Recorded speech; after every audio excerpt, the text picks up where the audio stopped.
Halo guys, ketemu lagi bareng gue Adele di channel Real Horror Story. Dimana di channel ini akan menceritakan tentang kisah-kisah mistis berdasarkan pengalaman nyata atau real story. Dan sebelum gue lanjut, silakan klik tombol like dan juga subscribe bagi kalian yang belum subscribe. Dan juga klik tombol lonceng supaya kalian akan mendapatkan notifikasi jika ada video-video terbaru dari Real Horror Story. Dan juga jangan lupa untuk komen serta share jika kalian suka dengan channel gue ini. Cerita gue kali ini berhubungan dengan bulan Suro. Dan kebetulan bulan ini adalah bulan Suro juga ya. Cuman cerita ini terjadi waktu gue masih SMP. Nah, kalau bulan Suro itu biasanya menurut adat kepercayaan orang Jawa gitu ya, anak Kejawen gitu, ada beberapa pantangan yang tidak boleh dilanggar, tidak boleh dilakukan pada saat bulan Suro. Itu misalnya mengadakan pernikahan atau pindah rumah seperti itu, dan mengadakan pesta-pesta besar yang berhubungan dengan menikah seperti itu atau pertunangan. Itu pamali ya kalau dilakukan pada bulan Suro, karena menurut kepercayaan itu bisa mendatangkan kesialan gitu guys. Nah, waktu itu ada salah satu dari warga di kampung gue gitu waktu gue masih kecil gitu kan, yang justru mengadakan akad nikah sekaligus resepsi itu tepat pada tanggal 1 Suro guys. Nah, tentu saja kan jadi bahan perbincangan gitu ya di kampung gue gitu, banyak yang ngomongin gitulah.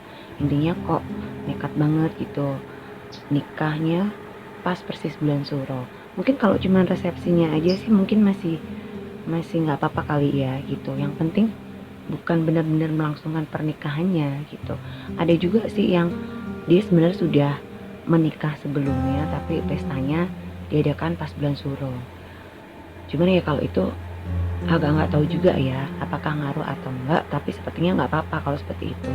Cuman kalau benar-benar menikah pas persis bulan Suro, apalagi tepat 1 Suro, itu sih mitosnya nggak bagus gitu ya, nanti bisa kena apes gitu ya. Itu tergantung kita juga ya guys. Cuman ya namanya adat istiadat gitu, nggak ada salahnya juga kalau kita menghormati ya adat istiadat budaya dari negeri kita gitu, supaya tidak terjadi hal-hal yang tidak diinginkan juga kayak gitu. Nah, ceritanya salah satu warga di kampung gue ini justru mengadakan pernikahan tepat di hari pertama bulan Suro, jadi tanggal 1 Suro guys. Dan gue masih inget banget karena waktu itu gue tuh diajakin sama nyokap gue gitu kan buat nemenin dia datang ke resepsi pernikahannya. Jadi pagi harinya itu kan akad, mereka akad dulu dan dilanjut dengan resepsi gitu. Cuman kan biasanya tamu-tamu undangan tuh kan datangnya pas resepsinya ya, termasuk nyokap gue gitu, dan gue disuruh nemenin gitu. Nah, saat kita datang nih ke resepsi pernikahan itu, gue tuh masih inget banget kalau ada salah satu dari keluarga pengantin gitu kan memberikan sedikit kayak kata sambutan gitu ya guys buat tamu-tamu. Dan dia tuh mengatakan, siapa yang bilang gak boleh menikah pada bulan Suro, itu mitos, itu tahayul, kayak gitu. Semua bulan itu bagus, semua hari itu bagus, gak ada hari yang jelek, termasuk bulan Suro. Buktinya ini nggak kenapa-kenapa kata dia gitu. Dan si bapak yang kebetulan memberikan kata sambutan ini itu benar-benar dengan percaya diri mengatakan bahwa tidak akan terjadi apa-apa seperti itu, untuk melangsungkan pernikahan tepat di bulan Suro. Nah, akhirnya acara berjalan dengan lancar guys. Memang hari itu tidak ada kendala apapun gitu ya, sampai ceritanya 2 bulan kemudian gitu, si pengantin wanita gitu kan, sebut saja namanya Mbak Diah gitu ya, si Mbak Diah ini mengandung guys. Nah, tentu saja kan pasangan pengantin baru ini sangat berbahagia ya, karena nggak butuh waktu yang lama gitu kan, ternyata sudah mendapatkan calon memunat gitu. Nah,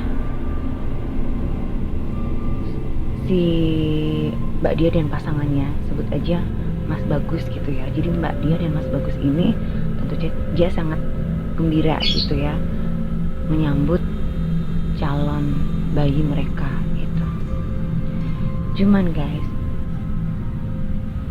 entah karena kondisi fisiknya Mbak Diah yang tidak terlalu fit, atau entah karena faktor apa, karena memang Mbak Diah ini kan juga bekerja guys.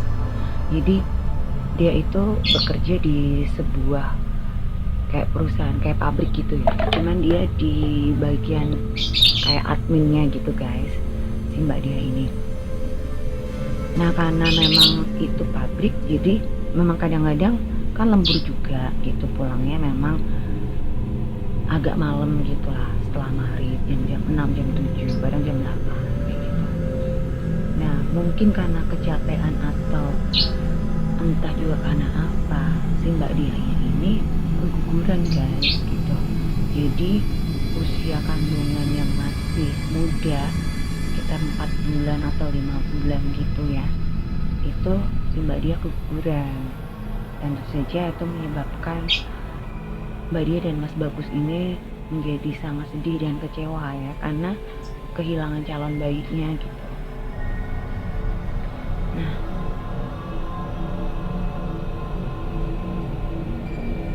dan setelah keguguran ini, ternyata si Mbak Diah ini masih dipercaya untuk mendapatkan momongan lagi gitu. Jadi selang beberapa bulan kemudian, si Mbak Diah ini sudah mengandung lagi guys gitu. Sudah bisa mengandung lagi. Dan karena mungkin dari pihak keluarga dan suaminya itu takut ya, kalau mungkin nanti karena faktor pekerjaan, kecapean dan sebagainya itu akan menjadi masalah lagi untuk kehamilan yang kedua ini. Akhirnya mereka menyarankan untuk Mbak Diah supaya resign dari pekerjaannya seperti itu. Nah, akhirnya si Mbak Diah ini resign guys. Jadi dia mengundurkan diri gitu dari pekerjaannya supaya dia bisa lebih menjaga kesehatannya ya, dan juga kesehatan calon dia pembayinya gitu. Dan akhirnya Mbak Diah nggak bekerja lagi, dan dia benar-benar hanya standby di rumah gitu ya, sebagai ibu rumah tangga biasa lah gitu. Yang bekerja suaminya gitu. Nah, pas usia kandungan yang Mbak Diah ini masuk ke pertengahan gitu ya, tiba-tiba ada kejadian yang tidak enak dari kantornya Mas Bagus gitu. Jadi kantor Mas Bagus ini mendapatkan masalah sehingga mengalami kerugian gitu guys, dan yang mengakibatkan kantor tersebut harus mengurangi pegawainya gitu. Jadi pengurangan pegawai supaya menekan budget gitu. Dan Mas Bagus ini termasuk salah satu pegawai yang terkena imbasnya di nonaktifkan guys, jadi kena PHK. Padahal si Mbak Diah ini kan sudah mau melahirkan kan, tentunya harus prepare banyak dana dong gitu untuk persiapan kelahiran, dan segala macemnya kan. Jadi si Mas Bagus ini malah dipecat guys gitu di perusahaannya, dan jadi bingung kan mereka gitu. Cuman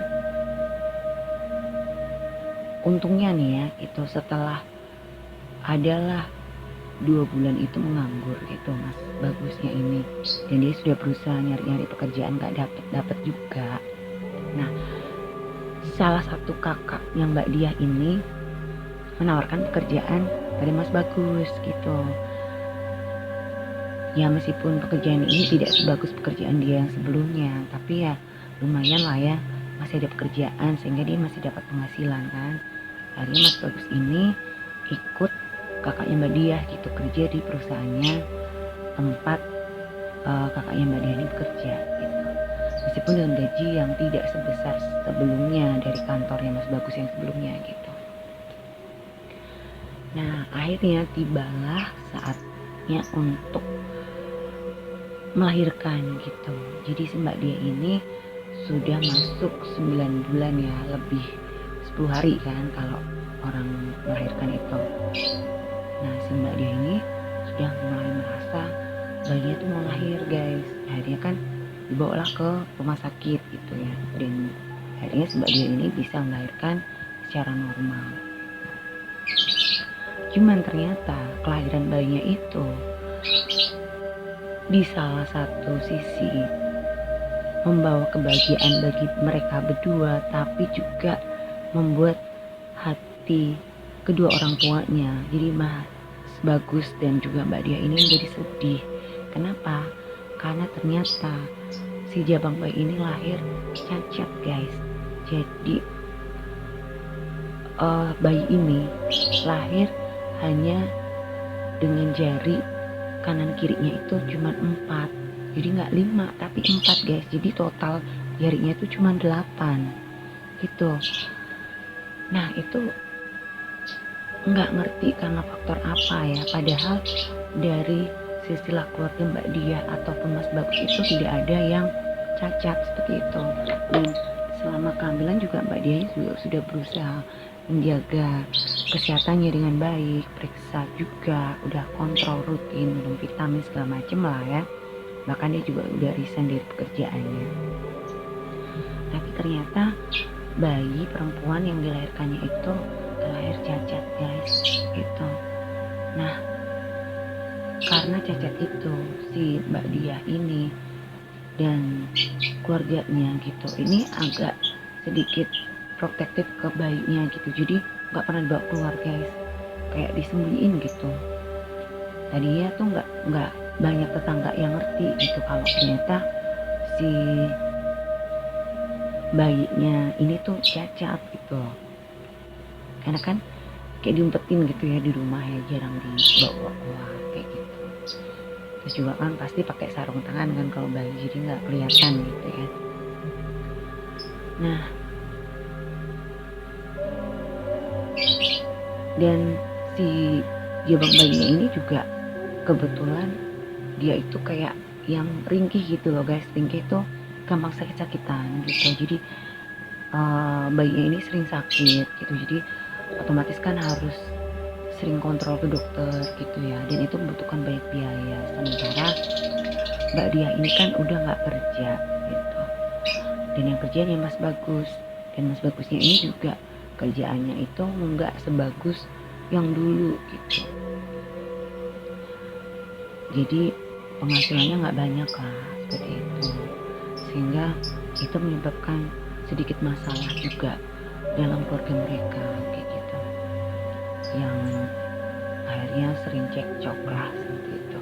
Nah tadinya itu si Mbak Diah dan Mas Bagus ini kan tinggal sendiri gitu ya, tinggal berdua gitu, maksudnya enggak bareng sama keluarga, mereka mengontrak rumah seperti itu.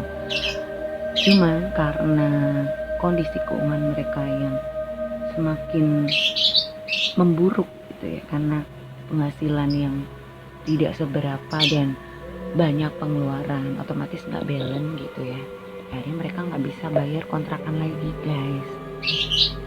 Jadi mau nggak mau Akhirnya mereka pulang ke rumah orang tua dari Mbak Dia. Nah kebetulan kan emang rumahnya ortunya Mbak Dia ini lumayan besar gitu ya guys, jadi banyak kamar lah gitu, karena memang itu keluarga besar ya, sekitar mungkin mereka tuh terdiri dari 8 bersaudara lah, 8 atau 7 bersaudara gitu. Nah kebetulan kakak-kakaknya Mbak Dia ini udah ada beberapa yang mentas gitu guys, jadi udah berhasil lah, sukses ini gitu, sudah punya rumah sendiri. Jadi kan banyak kamar kosong nih di rumahnya orang tuanya Mbak Dia ini. Nah akhirnya si Mas Bagus dan Mbak Dia tinggal bersama orang tuanya Mbak Dia di rumahnya orang tuanya Mbak Dia gitu. Maksudnya ibunya Mbak Dia ini kan sebenarnya baik gitu ya, udahlah daripada ngontrak gitu, kalau tinggal di rumahnya Mas Bagus kan karena rumahnya juga kamarnya kan cuma sedikit gitu, nanti malah ngerepotin gitu, jadi ya udahlah pulang ke rumahnya orang tua Mbak Dia aja gitu. Nah keputusan mereka untuk tinggal bersama dengan keluarganya Mbak Dia itu malah justru membuat masalah baru dalam keluarga mereka guys, gitu. Jadi si Mbak Dia ini masih punya satu adik cewek, kebetulan adiknya ini memang belum menikah guys gitu. Jadi jarak umurnya ya agak jauh lah dari Mbak Dia ini, sekitar 6 tahunan lah kayak gitu. Nah ternyata karena mereka tinggal serumah gitu kan, jadi kan Mbak Dia dan Mas Bagus ini kan numpang kan di rumahnya ortunya Mbak Dia gitu. Sementara kan adiknya kan memang belum nikah, ya udah pastilah tinggal bareng ortunya juga gitu. Karena sering ketemu, akhirnya tumbuhlah benih-benih cinta guys antara suaminya Mbak Dia, Mas Bagus, dengan adik kandungnya Mbak Dia gitu guys. Dan terjadilah perselingkuhan guys, dan itu terjadi di belakang pengetahuannya Mbak Dia gitu. Jadi di belakang Mbak Dia nggak ngerti gitu kalau ternyata suaminya berselingkuh dengan adik kandungnya sendiri, seperti itu. Nah sampai kemudian si adiknya Mbak Dia ini ternyata hamil guys gitu. Jadi dia hamil dengan suaminya Mbak Dia, dan itu ketahuan akhirnya karena si adiknya Mbak Dia ini menangis gitu, menangis dan menceritakan pada ibunya seperti itu, karena dia bingung kan, hamil nih gimana gitu. Waktu itu hamilnya masih kecil guys, masih baru 2 bulanan lah gitu. Tentu saja itu membuat hati Mbak Dia jadi hancur gitu ya, dan itu menyebabkan Mbak Dia jatuh sakit guys. Dia jatuh sakit karena mungkin benar-benar shock gitu ya, dan dia sempat yang pingsan gitu kan, nggak sadarkan diri dan dibawa ke rumah sakit seperti itu.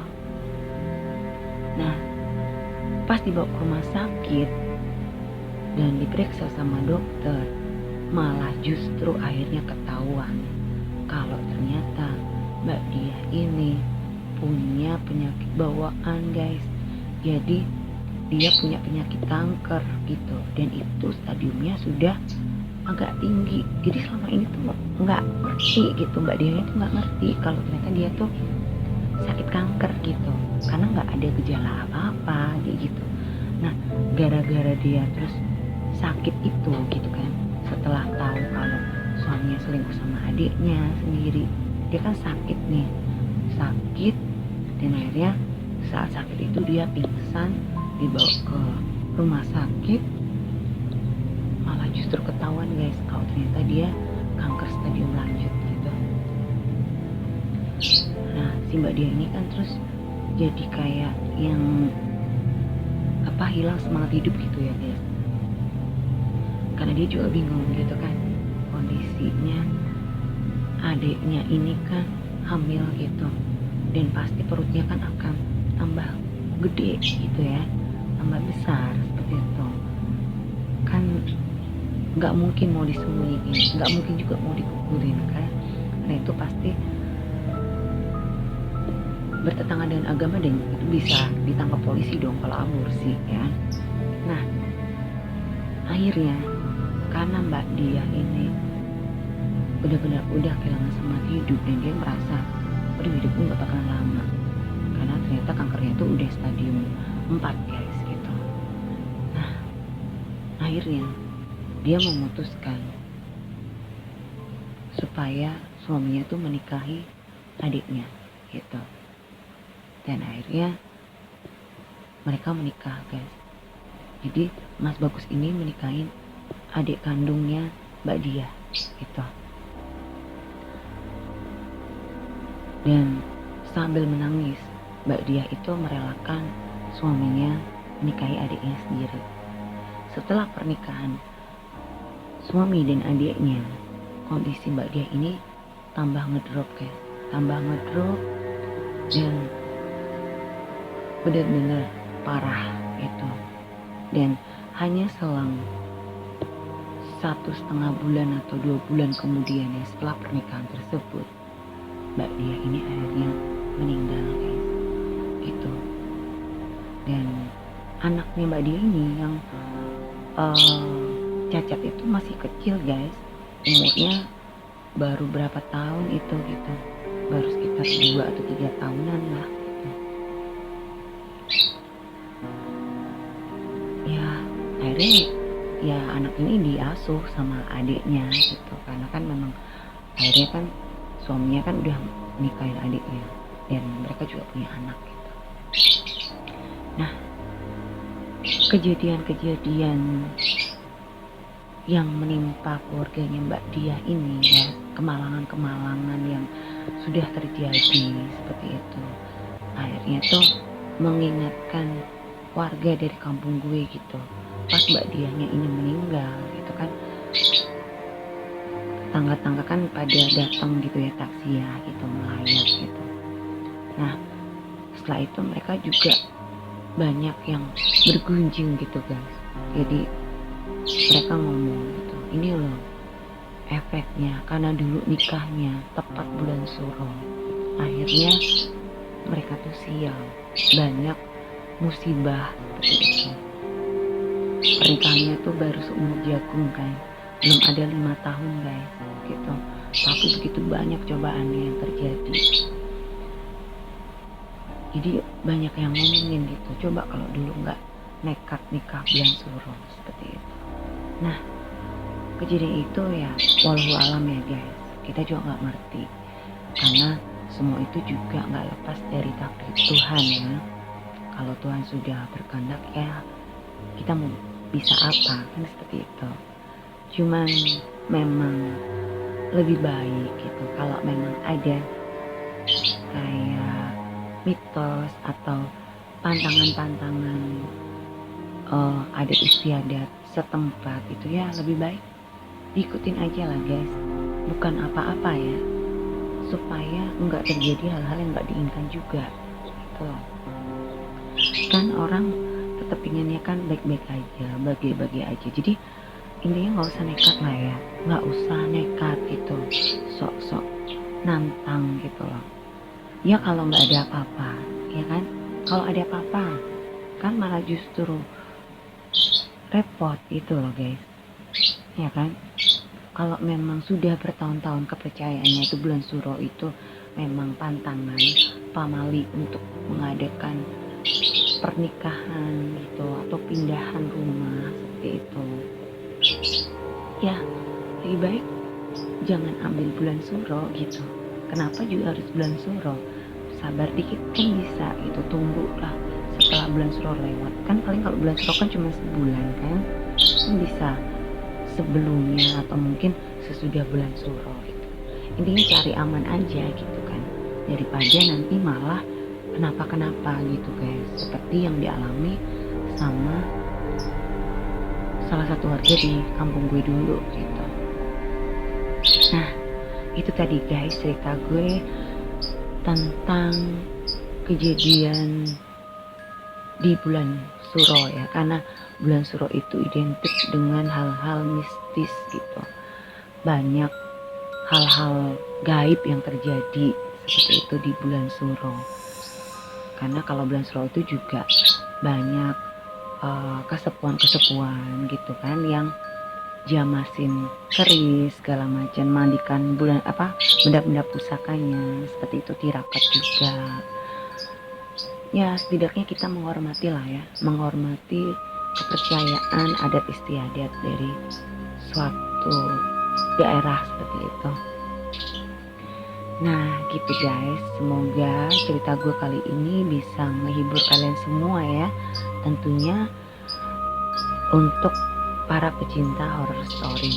Dan buat kalian ya yang mungkin punya pengalaman-pengalaman mistis berdasarkan pengalaman nyata, kalian bisa share ya ke Real Horror Story, dan kalian bisa kirimkan cerita kalian ke email Real Horror Story. Email Real Horror Story nanti bisa kalian lihat di deskripsi. Dan silahkan like, juga komen, serta share jika kalian suka dengan episode kali ini. Buat kalian yang mungkin baru nemuin channel gue dan belum subscribe, jangan lupa untuk klik tombol subscribe dan nyalakan loncengnya supaya kalian akan mendapatkan notifikasi saat ada video-video terbaru dari Real Horror Story. Dan Real Horror Story ini akan selalu tayang setiap hari Kamis malam pukul 7.30 waktu Indonesia Barat.